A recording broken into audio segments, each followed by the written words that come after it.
Olá, boa noite, tudo bem com você? Começando mais uma edição aqui do Identidade, seu programa de boas conversas. Lembrando que essa é uma semana especial, né? Uma semana de despedida para mim, uma semana que já tem essa sensação de saudade. A partir de hoje estou me despedindo aqui desse cenário, desse programa, entrando numa nova fase aí em que vou me dedicar a uma outra atividade, mas aqui mesmo, dentro da Rede Novo Tempo de Comunicação.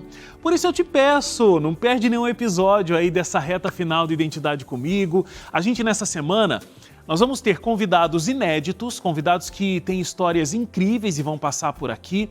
E a gente também tem entrevistados que vieram ao programa ao longo desses 7 anos e voltam, porque tem uma história sensacional para a gente atualizar você, né?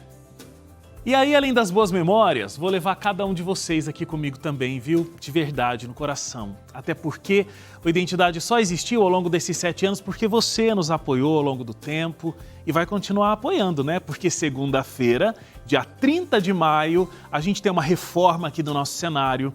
Uma apresentadora animada e arretada, você já sabe de quem eu tô falando? Já ouviu burburinhos aí de quem vai ficar no Identidade a partir do momento que eu tô dizendo um adeus para vocês aqui? Louise Maiana, direto lá do Giro de Boas Notícias do Revista Novo Tempo, traz toda a simpatia, toda a inteligência dela, todo o carisma para conduzir essas boas conversas diárias aqui no Identidade Geral. Estou muito feliz que a Louise vai estar aqui com vocês todas as noites. Vocês estarão em ótimas mãos, como se diz. E Louise, desejo que Deus te abençoe muito nessas conversas, para que você tenha momentos muito especiais aqui com esses convidados, que com as histórias deles são um grande presente para quem está aqui nessa poltrona entrevistando e para quem está em casa aprendendo também. Tá bom? Então, se eu fosse você, não perderia essa semana. A Louise está aqui, inclusive, na quinta-feira, para conversar comigo e mais detalhes dessa transição, tá bom? Mas, vamos à nossa entrevistada de hoje, uma mulher que gosta de desafios. Ela sempre foi minoria no ambiente de trabalho, mas isso nunca foi impedimento para que ela batalhasse pelos sonhos dela. Hoje, além de ser uma referência na área financeira, a nossa convidada ajuda pessoas por meio da educação financeira. Antes de chamar, deixa eu oferecer para você aqui, esse nosso guia de estudos, que vai te ajudar a encontrar respostas para o que você está vivendo na saúde financeira do seu lar, ou poderia até chamar de doença financeira que está acontecendo aí. Pois é, peça logo o seu 0 Operadora 12 2127 3121. 0 Operadora 12 2127 3121. É de graça, tá? Vai chegar o nosso guia de estudos aí na sua casa. Você pode pedir também pelo WhatsApp 12 98244 0077. 12 98244 0077. Aqui você tem conselhos bíblicos e de profissionais para a saúde financeira aí da sua casa. A gente vai agora fazer uma paradinha rápida para o intervalo, são 30 segundos e eu volto com a minha convidada de hoje. Até já!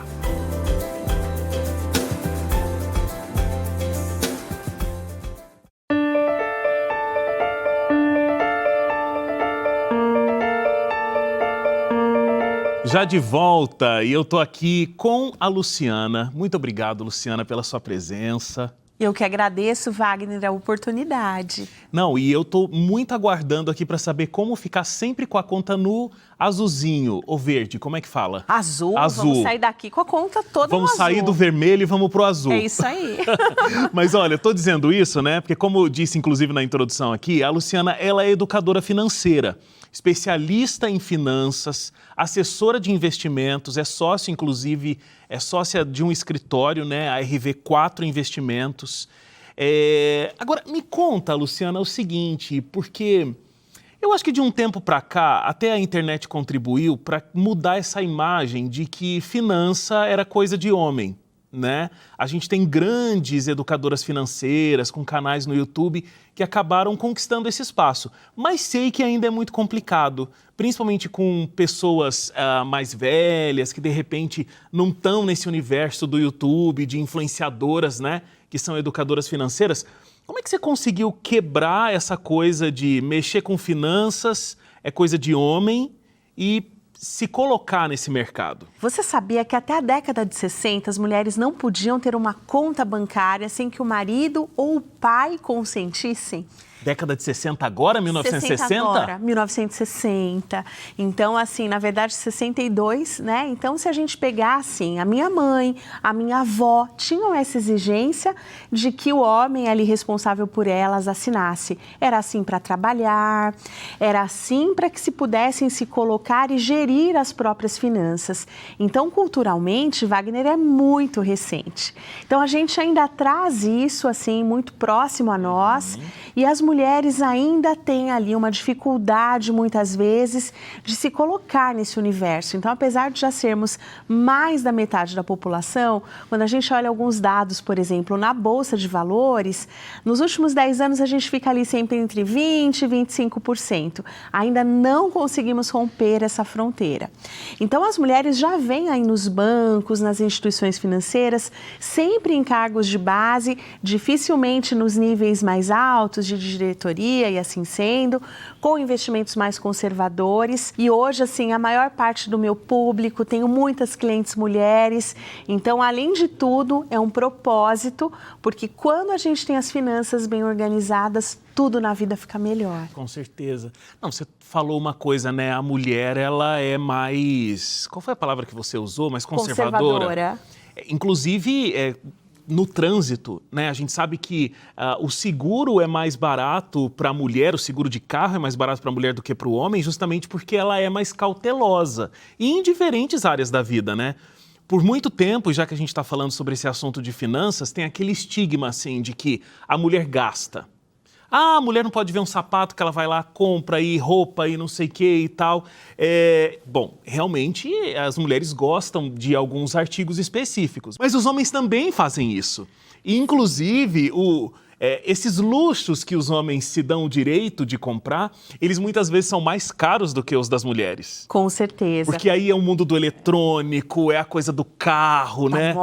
Da moto. Então, o consumismo, ele não é da mulher ou do homem, né? Mas por muitos anos o homem foi quem gerenciou a casa, então ele tinha o direito de gerenciou a casa no sentido da saúde financeira, né? Das contas. E aí ele se dava o direito de fazer a compra e a mulher até fazia aquela coisa de: deixa eu comprar esse sapato aqui, mas eu vou colocar direto no armário, a hora que eu sair ele não vai nem perceber mesmo, e deu. Né? Sim. O homem vem como provedor durante muitos anos e mesmo quando a mulher tem uma renda, Wagner, é curioso porque muitas vezes alguns gastos, como presentes para a família, presentes para as crianças, brinquedos, roupas, cuidados pessoais, ficam ao encargo da mulher.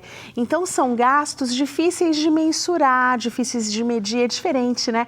Puxa, eu pago o financiamento da casa, é um bem ali que você está vendo, e outros gastos às vezes são invisíveis e culturalmente isso acaba ali ganhando uma preponderância quando a gente avalia os comportamentos das famílias. Por isso que é tão importante se discutir as finanças domésticas em casa e de uma forma organizada, né? Todo mundo, cada um tem o seu sistema, enfim, né? E você lida com muitas famílias, você sabe disso, mas é importante cada um colocar o que gastou, cada um colocar o que ganhou, para que seja ciência de todo mundo, né? Esses gastos invisíveis, eles são invisíveis porque não se mostram ali como, né, materializados, mas a conta fica no vermelho e aí não é nada invisível, né? Exatamente. E muitas vezes o casal, quando ele se relaciona, tem um relacionamento sério, antes do casamento, se discutem várias coisas. Onde vão morar, quantos filhos terão, o nome dos filhos, a cor da parede, mas não discutem como que se lidará com as finanças.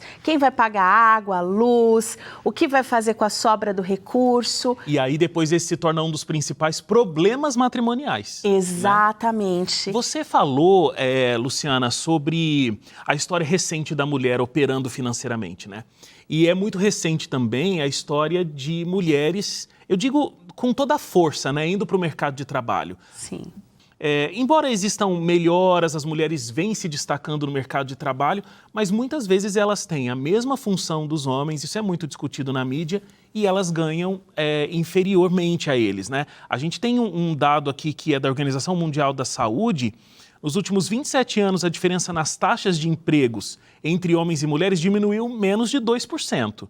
E de acordo com um novo relatório, as mulheres ainda ganham em média 20% a menos do que os homens no mercado de trabalho. É isso mesmo, a gente ganha 20% a menos, a gente acaba gastando 10 horas a mais por semana com os afazeres domésticos, então cuidados da casa, dos filhos, das roupas, da comida, e a gente vive 8 anos mais, segundo o IBGE, então a expectativa de vida da mulher ainda é mais alta.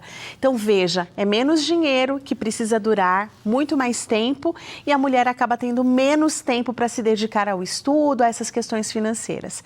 E quando a gente fala dessa ascensão da mulher ao mercado de trabalho, se a gente olhar as classes mais pobres da nossa população, e às vezes a gente está falando ali de mães solteiras, de mulheres que sempre trabalharam e que muitas vezes, mesmo na informalidade, lavando roupa para fora, fazendo serviços domésticos, vendendo alimentos, elas sempre estiveram presentes, mas de uma forma informal, com menos dinheiro e menos acesso a tudo isso.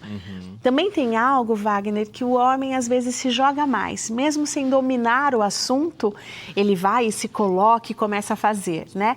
A mulher é mais cautelosa. Até para dirigir um carro, né? Você fala, puxa, deixa eu ver se eu dirijo bem mesmo isso aqui antes de eu pegar a estrada. E às vezes em finanças isso também aí se repete, esse tipo de comportamento. Então o homem, às vezes no investimento, ele pode se arriscar e aí aquela história de quando se arrisca. Pode dar muito certo, pode dar muito errado. Exatamente. Né? Ele tem mais coragem para os investimentos de risco e sem ter a dominância plena daquilo ali. E você sabe o que é curioso? Eu agora em abril completei, dia 1º de abril, 26 anos de mercado. É bastante tempo, né? Quando a gente conta o tempo de mercado, você conta ali a sua idade, as pessoas já fazem o cálculo. Opa! Não, começou muito novinha, vamos deixar para lá. Opa! Né? Mas nos eventos de finanças era muito comum a gente encontrar as mulheres ali, por exemplo, feiras, congressos, sendo hoster, servindo café, recebendo os clientes e na hora de falar de negócios tinha um homem por trás. E eu já passei várias situações assim que se pergunta, né? Mas você veio sozinha? Às vezes de chegar num cliente, mas e seu motorista? Não tem motorista nenhum, sou eu mesmo, né? É comigo mesmo que você vai tratar. Como empresária, puxa, e o seu marido? Meu marido tá bem, tá fazendo outras coisas e aqui é comigo. Então isso a gente tem como uma realidade mesmo. Eu acho que, é por isso que eu te perguntei, acho que é muito difícil. Essas perguntas, o que está implícito atrás delas é assim, mas é você que vai me falar o que eu tenho que fazer com o meu dinheiro? É isso. Né? Ainda mais que, por exemplo, eu tenho muitos clientes homens e que às vezes a esposa nunca se envolveu nas questões financeiras. E aí a hora que ele vai discutir as questões financeiras dele com uma mulher, é uma barreira que precisa ser quebrada. Muito bem. Você com essa simpatia, esse sorriso, já vai quebrando ali e chega com o conteúdo, né? Sim. E faz toda a diferença. Porque para falar de finanças não precisa ser chato, não precisa ser carrancudo. Com certeza. Sim, precisa ser sério, é um assunto muito sério, mas com leveza fica sempre melhor. Tudo sempre fica melhor. Luciana, vamos ajudar o pessoal a sair do vermelho? Vamos! Já que você está aqui, 26 anos de mercado? 6 anos de estrada é tempo, né? É tempo. Ó, vou pro intervalo, é rápido. Na volta tem a Luciana aqui dando dicas ótimas, porque a gente está vivendo um momento tão tenso, né? Fevereirão aí fechou como um dos piores meses na questão de dívidas e tal. E aí você já começa essa segunda-feira, começa essa semana já com uma habilidade diferente aí nos seus gastos. Então, intervalo rapidinho, já volto aqui com a Luciana. Até já.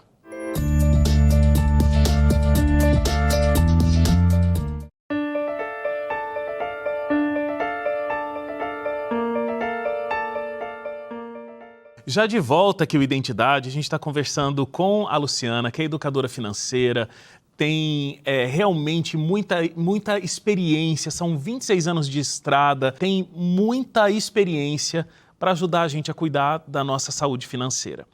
Ô Luciana, tem um dado extremamente recente da Confederação Nacional do Comércio de Bens, Serviços e Turismo, né? A CNC, que diz o seguinte, o percentual, você conhece esse dado, o percentual de famílias com dívidas ou contas em atraso apresentou em fevereiro desse ano o maior patamar desde março de 2010. Então é aquela coisa, né? A gente saiu desse período da pandemia mais alta, a gente se sente mais livre agora, sem máscara, mas a gente está tendo um probleminha de uma conta aí para pagar, né? Com certeza. A gente tem hoje aí mais que 76% das famílias endividadas. Uau! E esse percentual de famílias que tem os endividados que pagam as contas em dia e os endividados que já não conseguem mais pagar as contas em dia.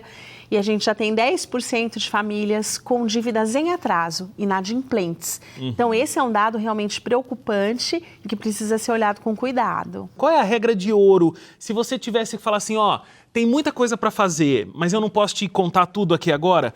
Qual é a primeira coisa que você diria para uma família que está lá no vermelho, vai no mercado, fala, meu Deus, R$12 o tomate, o que eu faço? Tomate, cenoura, artigos de luxo. Cenoura, exatamente. Né? Mas o primeiro ponto é tomar ciência da situação. Então, muitas vezes, isso vai virando uma bola de neve e as pessoas deixam de contabilizar. Então, aí, você que está nos assistindo, pegue um papel, uma caneta, uma planilha eletrônica, o bloco de notas do seu celular e anote tudo o que você deve, para quem você deve, qual é a taxa de juros dessa operação, o que tem atrasado e o que está em dia. Tem dívidas que elas são boas, que são dívidas positivas. Por exemplo, um financiamento imobiliário no longo prazo com taxa subsidiada, um financiamento de um veículo pode ter uma taxa boa, um empréstimo consignado que tem uma taxa mais baixa e tem dívidas que elas vão acabar com a sua família. Cartão de crédito. Cartão de crédito que chegou a fatura e eu não consegui pagar. O limite do cheque especial que muitas famílias incorporam ali como se fosse a sua renda. Agora a gente tem o Pix parcelado que veio substituir aí até o cheque pré-datado. Lembra que a gente escrevia Sim. bom, para, né? Uhum. Substituiu isso. São as dívidas caras, Wagner, e essas a gente precisa eliminar. Então a minha recomendação é que junte tudo isso, faça um empréstimo parcelado no longo prazo e aí se a pessoa tiver acesso ao consignado, ela vai ter uma taxa muito melhor e essa parcela tem que caber no seu orçamento. E aí, quando eu parcelo tudo, a segunda dica é o que eu tenho que fazer? Parar de gastar. Não Básico, vale, né? Parcelar e depois fazer a dívida de novo. Mas eu acho que essa primeira dica que você trouxe é de fato muito especial. A gente tem um grande problema que é não ter uma educação financeira Sim. nas escolas e aí também a gente não tem essa educação financeira na maioria das casas. Exatamente. Então a gente cresce se preparando para várias coisas, mas não aprendendo a lidar com o nosso dinheiro. Sim. E para muitas famílias isso se torna um trauma. E veja que em casa, muitas vezes, com boa vontade, a gente traz ensinamentos incorretos. Veja o ensinamento do cofrinho. Cofrinho infantil, às vezes no formato de porquinho para crianças. Você ensina a criança o quê? Faz o acúmulo ali das moedinhas ao longo do ano e quando chega no final do ano, muitas famílias quebram o porquinho, pegam aquelas moedas, vão ao shopping, a criança gasta tudo e se não dá, a família completa. Olha o ensinamento que você está trazendo. Primeiro, né, é de ganhar e gastar integralmente o que você ganhou. E segundo, se não der, não tem problema. Assim, divide e compra aquilo que você quer. Eita, família brasileira, você não faz isso não? Porque lá em casa a gente faz assim. Tem um lado positivo, que é adiar o desejo de consumo, não querer na hora. Sim. Mas eu estou ensinando que ele vai gastar tudo que ele Eba, tem. esse monte de dinheiro agora eu vou gastar tudo de uma vez e tal. Exatamente. O ideal é aquela coisa de organizar a mesada. Organizar crianças pequenas semanada, porque a criança, quando ela tem ali 7, 8 anos, um mês na vida muito dela grande. é muito tempo. Então, é organizar as semanadas, delegar para ela o orçamento. Então, se ela compra um lanchinho na escola, se ela tem que comprar material escolar, por exemplo, é interessante que você chame ela para participar dessa decisão com você. E outro ponto importante é aquilo que sobrou, ensinar essa criança a investir desde pequena. E não que ela tem que gastar. E também o que não vai funcionar é assim, olha, estou te dando aqui R$100 para comprar o presente, o que você comprar, comprou, o que você não comprou, me devolve. A criança ela não vai te devolver a sobra, ela vai gastar tudo, né? Então é preciso que essa sobra, ela também veja os frutos disso, dessa decisão de não consumir. Excelente. São pequenas iniciativas, mas que fazem uma diferença tremenda, né? Porque às vezes a gente só vai vivendo, não vai se organizando e aí fica aquela história, né? Tem muito mês para pouco dinheiro. Exatamente. E aí outro ponto essencial é que a gente tem ali anotado aquilo que a gente ganha, aquilo que a gente gasta. Ah, mas dá uma preguiça fazer isso, Luciana. Dá uma preguiça. Meu Deus, o que tem que fazer? Né? Tem que guardar a notinha, chega no final do dia, você anota tudo, faz um bloquinho no celular. Primeiro ponto aqui importante, a gente entender que algumas coisas a gente tem que ter atitude de mudança.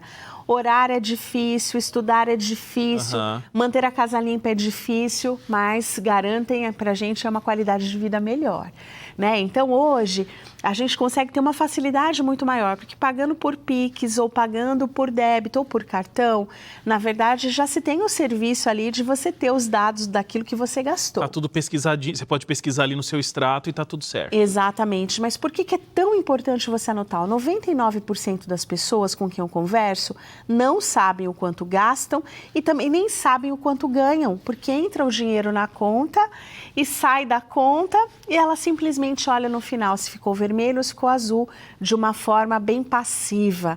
Então é muito importante que você já saiba antecipadamente qual será o orçamento do próximo período e que você decida antes de gastar. Não é na hora que deu a fome, na sexta-feira à noite, que eu penso, puxa, eu vou pedir uma pizza, né? Não, eu já tenho que saber como será a minha rotina e se aquilo cabe ou não. Gente, eu não estou dizendo que é errado pedir a pizza, mas eu preciso saber se o meu orçamento comporta aquilo ali. Não, e tem gente, já conversei com pessoas que chegam num extremo tão grande disso, que assim, passa o cartão, isso é até meme, né? Eu já vi meme na internet, e fica aquela angústia, será que vai passar ou não? Como que você não sabe se o teu cartão está apto a passar aquela conta ou não, né? Exatamente. Ou no caixa do supermercado, às vezes a pessoa pega tudo e ela não sabe se o dinheiro dá ou se não dá na hora de pagar.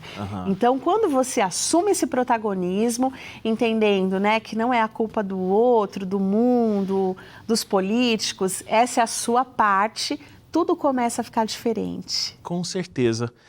Luciana, para a gente terminar, você tem uma grande história de crescimento profissional, de sucesso profissional, que é muito difícil hoje em dia de ser conquistado, inclusive. Principalmente na área que você conquistou, né? Não é simples estar há 26 anos no mercado, inclusive sendo mulher, porque a gente conversou sobre isso no início do programa. Você deu várias dicas de como a gente viver melhor financeiramente. Como é que a gente pode ter uma carreira profissional saudável? Eu te pedi uma regra de ouro, vou te pedir outra. Qual o segredo para conseguir atingir o sucesso profissional? Eu penso que o primeiro ponto é buscar mesmo equilíbrio, um fortalecimento mental e não acreditar quando te disserem que não é possível, que não dá. Eu acredito num Deus, Wagner, que é o Deus do impossível. E eu sempre digo assim que os meus planos, eles são de curto prazo. É como se eu estivesse dirigindo numa estrada com neblina. Mas Deus conhece o longo prazo e os planos dele sempre são melhores do que os meus. E penso que ele faz a parte dele, eu tenho sempre que fazer a minha e fiz a minha o tempo inteiro. Que é estudar, ter uma dedicação de ir além daquilo que te é pedido ou que te é solicitado, sempre olhando o próximo nível, ajudando as pessoas. E eu penso que isso de crescer contribuindo é essencial, porque nós não somos um na igreja, outro em casa e outro no trabalho. Somos um ser único. Então, aquilo que a gente acredita precisa estar presente em todos os nossos atos, todos os dias da nossa vida. E é assim que eu procuro viver, né? Sendo uma pessoa única, trazendo realmente a minha leveza, a forma como eu encaro a vida, também para a parte profissional, para que a gente não tenha, né, que viver aquilo que você não acredita. E a liberdade financeira, ela também te possibilita isso. Ir e vir dos lugares onde você não se sentiu bem, onde não tem a ver com seus valores, com as suas crenças, com aquilo que é importante para a sua vida. Olha, adorei. Muito obrigado. Eu que agradeço. Pedi uma regra de ouro, saí aqui motivado. Muito obrigado, Luciana. Que bom. Prazer ter te conhecido, ter ouvido da tua história e ter aprendido com você. Muito obrigado. Prazer é todo meu. Gratidão aqui pela oportunidade. E fique bem, fique com Deus. Amém. Olha, eu comecei muito bem essa minha última semana aqui no Identidade, hein? Adorei! Muito obrigado a você que ficou com a gente até agora. É minha última semana aqui, então pega na minha mão e vamos até o fim dela junto comigo. A gente se encontra amanhã às 11h30 da noite. Até lá. Tchau, tchau.